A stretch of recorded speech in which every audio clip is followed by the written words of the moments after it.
Chapter 7. Learn from reflective thinking. To doubt everything, or to believe everything, are two equally convenient solutions. Both dispense with the necessity of reflection. Jules-Henri Poincaré. The pace of our society does not encourage reflective thinking. Most people would rather act than think. Now, don't get me wrong. I'm a person of action. I have very high energy, and I like to see things accomplished. But I'm also a reflective thinker. Reflective thinking is like the crock pot of the mind. It encourages your thoughts to simmer until they're done. As I go through this process, my goal is to reflect so that I might learn from my successes and mistakes, discover what I should try to repeat, and determine what I should change.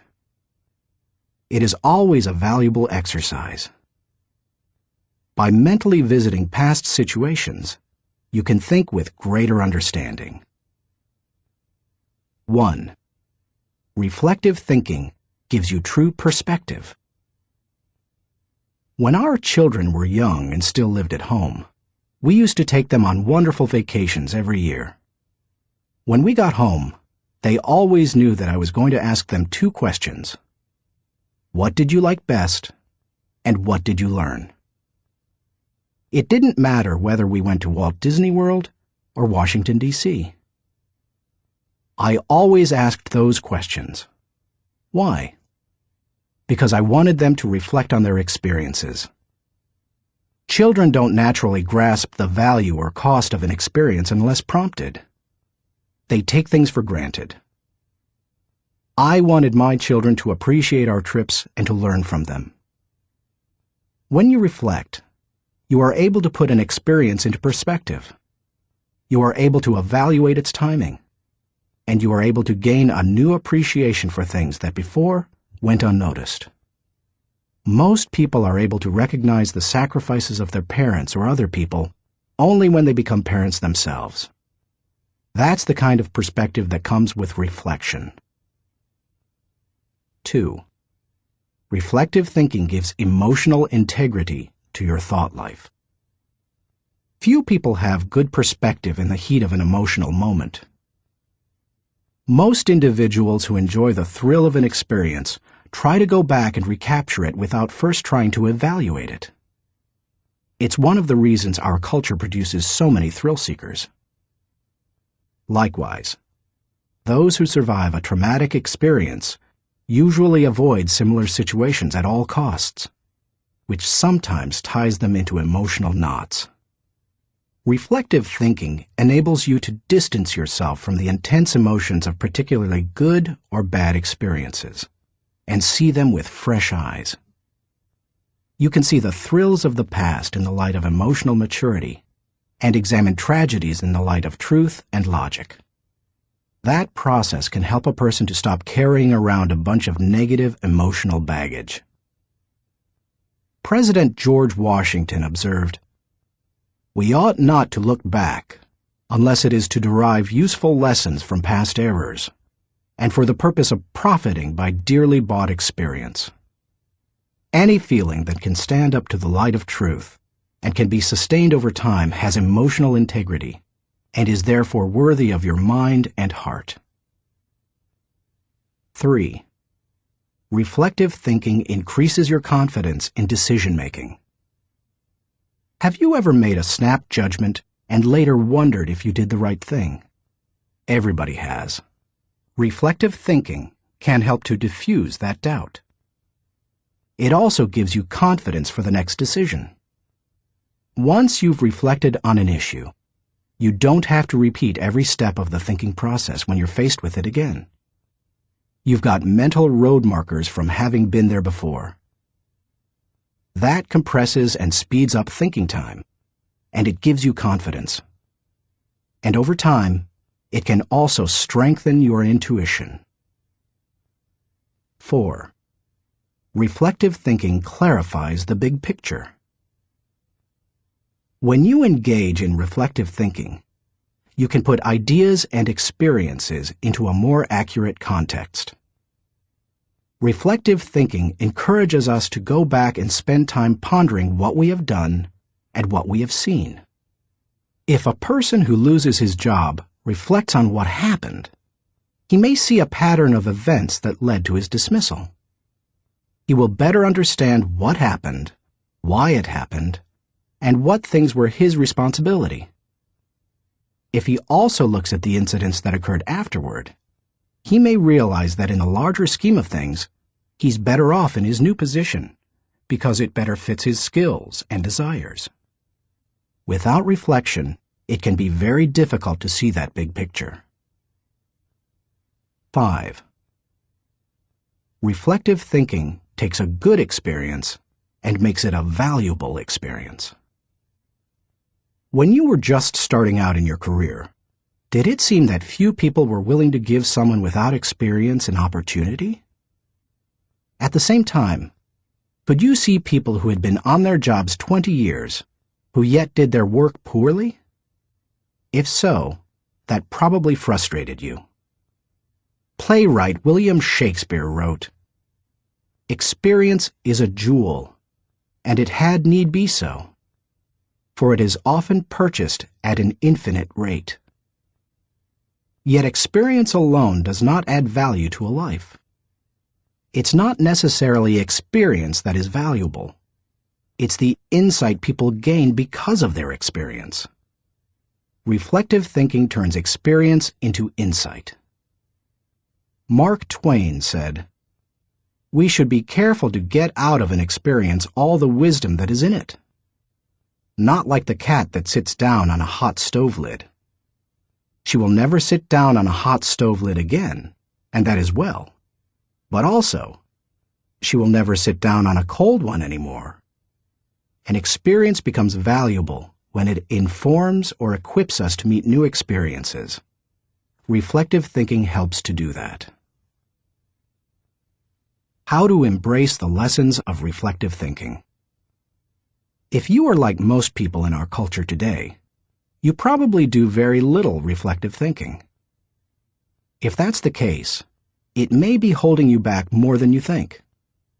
Take to heart the following suggestions to increase your ability to think reflectively. 1. Set aside time for reflection. Greek philosopher Socrates observed, "The unexamined life is not worth living." For most people, however, reflection and self-examination doesn't come naturally. It can be a fairly uncomfortable activity for a variety of reasons. They have a hard time staying focused. They find the process dull, or they don't like spending a lot of time thinking about emotionally difficult issues. But if you don't carve out the time for it, you are unlikely to do any reflective thinking. 2. Remove yourself from distractions. As much as any other kind of thinking, reflection requires solitude. Distraction and reflection simply don't mix. It's not the kind of thing you can do well near a television, in a cubicle, while the phone is ringing, or with children in the same room. One of the reasons I've been able to accomplish much and keep growing personally is that I've not only set aside time to reflect, but I've separated myself from distractions for short blocks of time. 30 minutes in the spa, an hour outside on a rock in my backyard, or a few hours in a comfortable chair in my office. The place doesn't matter, as long as you remove yourself from distractions and interruptions. 3. Regularly review your calendar or journal. Most people use their calendar as a planning tool, which it is. But few people use it as a reflective thinking tool. What could be better, however, for helping you to review where you have been and what you have done, except maybe a journal? I'm not a journaler in the regular sense. I don't use writing to figure out what I'm thinking and feeling. Instead, I figure out what I'm thinking and feeling, and then I write down significant thoughts and action points. I file the thoughts so that I can quickly put my hands on them again. I immediately execute the action points or delegate them to someone else. Calendars and journals remind you of how you've spent your time, show you whether your activities match your priorities, and help you see whether you are making progress. They also offer you an opportunity to recall activities that you might not have had the time to reflect on previously. Some of the most valuable thoughts you've ever had may have been lost because you didn't give yourself the reflection time you needed. 4. Ask the right questions. The value you receive from reflecting will depend on the kinds of questions you ask yourself. The better the questions, the more gold you will mine from your thinking. When I reflect, I think in terms of my values, relationships, and experiences. Here are some sample questions. Personal growth. What have I learned today that will help me grow? How can I apply it to my life? When should I apply it? Adding value. To whom did I add value today? How do I know I added value to that person? Can I follow up and compound the positive benefit he or she received? Leadership. Did I lead by example today? Did I lift my people and organization to a higher level? What did I do, and how did I do it?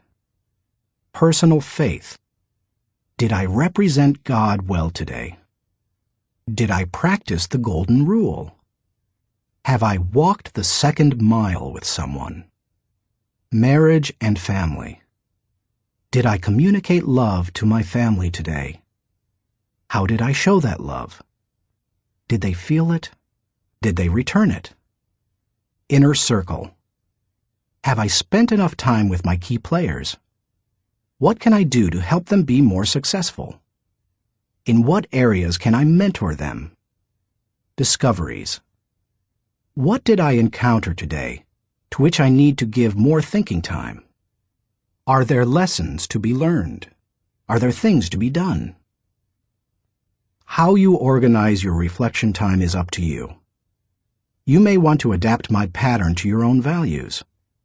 Or you can try a system that my friend Dick Biggs uses. He creates 3 columns on a sheet of paper. Year, turning point, impact. This system is good for reflecting on the bigger picture. Dick used it to see patterns in his life, such as when he moved to Atlanta and was encouraged by a new teacher to write. You could just as easily write event, significance, and action point on a page to help you benefit from reflective thinking. The main thing is to create questions that work for you and write down any significant thoughts that come to you during the reflection time. 5. Cement your learning through action. Writing down the good thoughts that come out of your reflective thinking has value, but nothing helps you to grow like putting your thoughts into action. To do that, you must be intentional. When you read a good book, for example, there are always good thoughts, quotes, or lessons that you can take away from it and use yourself. I always mark the takeaways in a book and then reread them when I'm done with the book. When I listen to a message, I record the takeaways so that I can file them for future use. When I go to a seminar, I take good notes, and I use a system of symbols to cue me to do certain things. An arrow pointing to the right means to look at this material again. An asterisk next to the marked section means to file it according to the subject noted. An open bracket means that I want to use what's marked in a lecture or book. An arrow pointing up means this idea will take off if I work at it. When most people go to a conference or seminar, they enjoy the experience, listen to the speakers, and sometimes even take notes. But nothing happens after they go home. They like many of the concepts they hear, but when they close their notebooks, they don't think about them again. When that happens, they receive little more than a temporary surge of motivation. When you go to a conference, revisit what you heard, reflect on it, and then put it into action, it can change your life. Ultimately, reflective thinking has three main values. It gives me perspective within context. It allows me to continually connect with my journey. And it provides counsel and direction concerning my future. It is an invaluable tool to my personal growth.